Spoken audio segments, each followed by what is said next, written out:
Hey everyone, so I just wanted to get this video out to you guys, a little training on Instagram because a lot of you have lately asked me about Instagram and I'm more than happy to help in any way that I can. So I figured doing a team call that ended up not being able to happen the other night, which I apologize about. I figure this would be the best way to give my tips and things that I have found to work for me.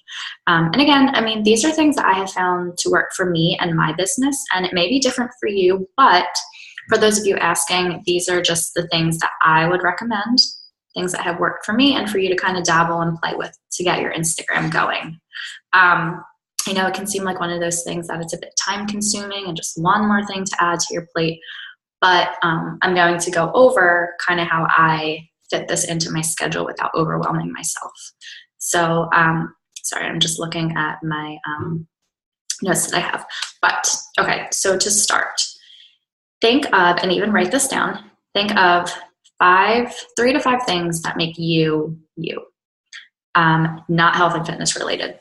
So for me, it's the toddler mom, girl mom, breastfeeding thing that, I had going on for quite some time there. Like I'm vegetarian now, eating disorder recovery, things like that. Just think of whatever makes you, you. Because if you get into like just looking up like 21 Day Fix or Shakeology or Coach, like you're just going to be finding coaches, people who are already coaches. So when you think of those things that make you, you, then you're going to want to start looking up hashtags pertaining to that. So for me, like I don't look up like really anything health and fitness related on Instagram. I will look up like however many months Olivia is, or 2-year-olds, terrible twos, amber beads, it's another thing too. Like vegetarian dishes or crock-pot vegetarian things, like whatever pertains to me. Another thing I look into is like makeup and hair stuff, fashion stuff, things that I'm interested in that I genuinely like am interested in meeting people and starting conversations over. So when you start looking up these hashtags pertaining to you, you're going to start meeting people who obviously have the same interest to you because they're using a hashtag that you are searching, and kind of gives you a great place to start a conversation. The next thing that I have recently started doing within the last few months that I have found to be beneficial was using local hashtags of local places nearby. So, like for me, there's, this place called Juju Monkey, which is, like a breastfeeding, baby wearing type of shop. Looking up like local, like not chain restaurants, like not like Applebee's or something, like local restaurants, local shops, like I look up, for me, there's Saucon Valley Promenade, like things like that, that are going to be unique and narrowed down. And then, that would also help broaden the abilities to connect with a coach because you're local, so you could potentially meet face to face. So that's another thing that I've been doing. The other tip that I wanted to go over, I saw this in a training a while ago. Now not everyone does this, but I've been doing it for a while, was think of Instagram as like, a magazine cover, something like a storefront type of thing. You only have like maybe like 10 to 20 seconds to capture someone's attention based on the pictures that you're posting.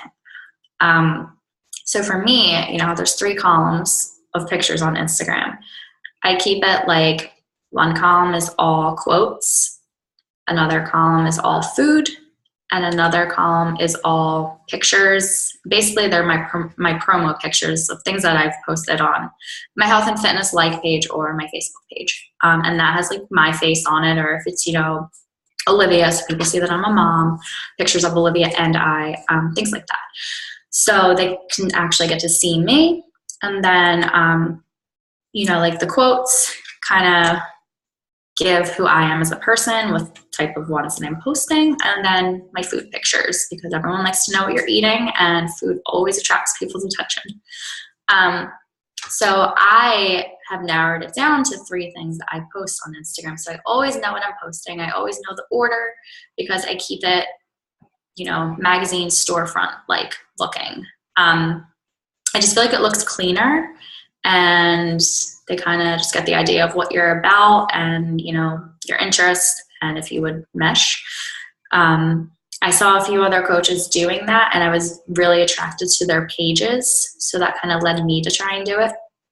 And again, if you want to look at mine to see if you're not understanding what I'm talking about, feel free. I will post if you're not following me on Instagram already, I'll post my handle in the comments below this video. And if you're not on Instagram yet, totally should be. It's like a whole new world of just millions of people that you wouldn't necessarily meet through Facebook or face-to-face.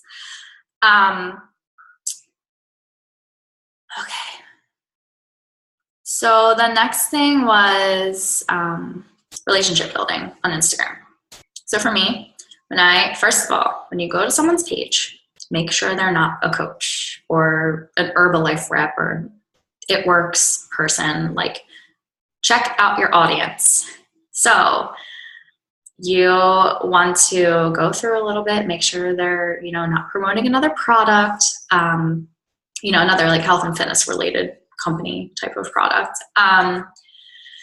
And what I do is I like 3 to 5 photos and I comment on one of them and I leave a question. So basically what I do is I comment, compliment, question. So, you know, like, I absolutely love that shirt. It looks great on you. Where did you get that from? That's just an example that I just thought of off the top of my head. But you're complimenting them and you're asking a question. So then they're, you know, chances are they're going to want to engage back with you and answer your question. So I like 3 to 5 photos, comment on one of them. And follow them if you like absolutely love what you see and you want them to show up on your Instagram. So I get a conversation going back and forth through comments. Hopefully they'll follow me, you know, so you can gain followers to, you know, gain credibility on Instagram. But once I go back and forth with a little bit of, you know, commenting and, you know, questioning and answering questions, asking questions, building a relationship with them, then I say like, hey, by the way, are you on Facebook? I would love to link up on there. Simple. If they're not on Facebook, then I then usually go to the direct messaging option on Instagram. I don't usually use that actually, because not a lot of people check it. You know, if they're not really like social media savvy, you know, I've found that like a lot of them just go unread. You know, it may be different for everyone, but so I don't typically use that as an option. I try to just go straight to like, hey, are you on Facebook? If they're not, then I direct message them and I'll just be like, you know, like, I've loved chatting with you and I would love to, you know, connect more. You know, do you have an email that you use? Or, you know, like, I'll be like, here's my number, text me. Like, I would love to keep this, you know, relationship going and chatting with you more because you seem awesome and someone I, you know, really enjoy talking to. Something along the lines of that. And I have had a lot of people just give me their number and we text and, you know, I talk to them that way. But I mean, most people are on Facebook or will give you their email too. So that's another way to, you know, take the conversation from Instagram to somewhere else. It's great if you can get them on Facebook because it's more of like a personal setting. They're going to definitely see what you have going on.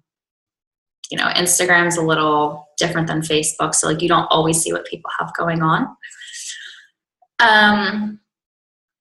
Then I wanted to also, the direct messaging option, I do use it sometimes. But like I said, I pretty much like to try and build a relationship first through, you know, through comments on pictures. But if I see someone and I'm like really impressed with what they have on there and I feel like they would make an awesome coach, or I feel like they need the motivation, or they're just someone I would love to link up with, I will direct message them and, just send some type of message like, your page is awesome. Like, I really enjoy seeing everything that you post. Like, would you mind linking up because you're someone I would really love to connect with, type of thing. And that's when I'll use a direct message option. Sometimes I'll do cold calls through direct messaging. And if I have like an accountability group or like a sneak peek to coaching starting up, then I will invite them to that and give them a reason why I'm inviting them, something personal. Like, I saw this picture, recently that you posted, or, I saw this picture and I read what you had posted in the comments of it, and I feel like you would make a great fit for this group that I'm running, blah, blah, blah, explain it. And, it gets a little confusing with direct messaging too, because there's like a certain cutoff limit as to how much you can actually put in a message text-wise. So that's why I don't always use that option. But anyway, and then the other thing I wanted to go over was basically, like, I know like Instagram can kind of be just another thing to add to the plate. So I set times where like I'm going to post on Instagram, and I like have all my hashtags also in the notes thing on. I have the iPhone in the notes section. I have like all of the ones that I use. So I just copy and paste really quick, so I don't have to like each time type in like all the hashtags and think of them and like count them, like, oh, how many do I have? Because it won't post it if you go over 30, then you have to like type them all over again. So excuse me. So for me personally, like, I post on Instagram like 3 to 4 days a week. I don't do 7 days. I don't do every single thing that I post on Facebook. I keep it a little different, and I don't, even if I'm like posting, something that I posted on Facebook, like, it may not be the same day that I posted it on Facebook because I just didn't feel like posting on Instagram that day. So like 3 to 4 days a week. And that alleviates the issue of like worrying about always having to post on Instagram as well. So, because I know it can get time consuming. So I typically personally do the days that I have promo posts going on my Facebook, because I just kind of already have my post arranged for my days on Facebook and kind of just take most of the material and use it for Instagram as well. It just makes it easier on me. I mean, because here's the thing. If someone's following you on Instagram, they'll see what you're posting. Like, if they're following you on Facebook, they're seeing what you're posting. If they're following you on both, they must like you and they must like what you're posting, so they don't care if they see it twice. And that's kind of how I look at it. And if they don't like it, they can unfollow or unfriend, whatever. I know a lot of coaches also, they post only what is on their health and fitness like page and use that for their Instagram as well. I know other coaches, I personally have not done this yet, but I know coaches who make 2 Instagram accounts. One is all health and fitness related. The other is just them as a person. That's another option. And I know I don't use it because I don't post on Instagram every day, but there's like how there is for Facebook, scheduled posting websites that you can do. And I'm pretty sure I think it's Hootsuite. I don't know if it's Buffer or Hootsuite, but one of them actually does pre-posting to Instagram, so you can like arrange your post ahead of time. I do that for Facebook sometimes, but I don't do that for Instagram. So that can help, like, if you have your post planned out for the week, you can just, write down next to it, like, these are going to go on Instagram as well. And like, I literally like don't go on Instagram some days. Like, when I have some downtime, it doesn't take long at all. And I will just look up random hashtag that I want to look up, and I will set a limit for myself. So like, I'm going to build relationships with 3 people today or 10 people today, whatever it may be. So whenever I have some downtime, like when I'm like rocking Olivia to sleep for a nap, or, you know, I don't know, sitting in bed late at night before I go to bed, that type of thing. So whenever you have a few down moments, you can start building relationships with other people. So, you know, and that's the whole, like 3 to 5 pictures, comment on one of them. So there are my tips for Instagram. I just wanted to share all of this with you guys because, oh wait, one more thing. Make sure your like handle, your name on Instagram is your name, not like some crazy, like, I don't even know. Just make it your name. Or if you want to make it like, you know, your name, health and fitness, whatever, something like professional. Make sure your photo is of your face. Same thing with Facebook. Get into like crazy, like, nicknames that people have and just whatever. I mean, you know, it's their own prerogative, but make sure it's your name so people can easily find you and put a face to the name. And if they want to search you on Facebook, another thing, like with your bio, like I have my actual Facebook link in my bio. And I mean, I don't really have much in my bio, just basically a few things of like who I am as a person. And I mean, I don't have some like crazy like thing going on and on about me. Just a few little, you know, mom. I don't even know what I have, honestly, but basically just a few things that make you as a person kind of what they would expect to see on your Instagram. That's what I was trying to say. Pretty much what they would expect to see on your Instagram is kind of just a few little, you know, statements that you should have in your bio about who you are as a person. So I hope this helps, and if you guys have any questions, just comment below or feel free to message me, and I'm going to post my handle in the comments section so you guys have that if you want to start following me or just checking things out. Feel free. And again, I hope this helps. Hope everyone's enjoying their weekend.